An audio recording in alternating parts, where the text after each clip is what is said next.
ये तेज हवाएं, आकाश से बरसता मूसलाधार बारिश, जैसे हर जगह हम जहाँ पे भी नज़र देखें वहाँ पानी ही पानी था। लेकिन फिर भी हर जना अपनी मंजिल तक पहुँचने के लिए घर से निकला हुआ था।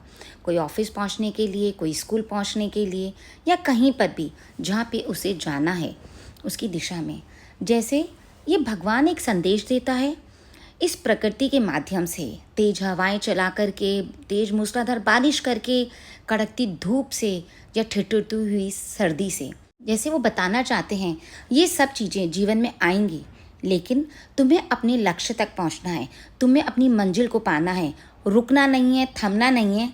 ठीक इसी तरह की बारिश की तरह, जैसे आज इतनी तेज बारिश है, कोई गाड़ी में है, कोई स्कूटर में है, कोई ऑटो में है, कोई पैदल है, जैसे कि हम इस तूफान में भी नहीं रुके हैं, वैसे ही तुम्हें अपने लक्ष्य पे अड़िग रहना है, तुम्हें अपने मंजिल तक पहुंचना है। तुम्हें ये परेशानियां आएंगे जीवन में, पर रुकना नहीं है, थमना नहीं है, बढ़ते चले जाना है और अपनी मंजिल को पाना है।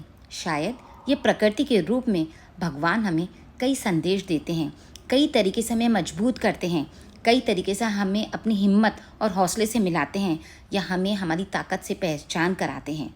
तो फिर समझिए इस भगवान के इशारों को और निकल पड़िए कि जीवन में परेशानियां आएंगी, रुकावटें आएंगी, पर आपको चलते रहना है, बढ़ते रहना है और हमेशा खुश रहना है, प्रसन्न रहना है। और साथ ही साथ ये संदेश भी देती है कि कैसे एक दूसरे के लोग काम आ रहे हैं, उनकी मदद कर रहे हैं, उनकी सेवा कर रहे हैं, कैसे एक दूसरे का दुख दर्द बांट रहे हैं।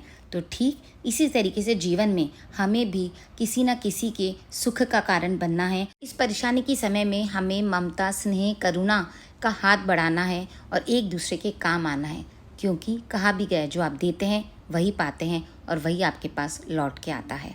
Be happy, B cheerful.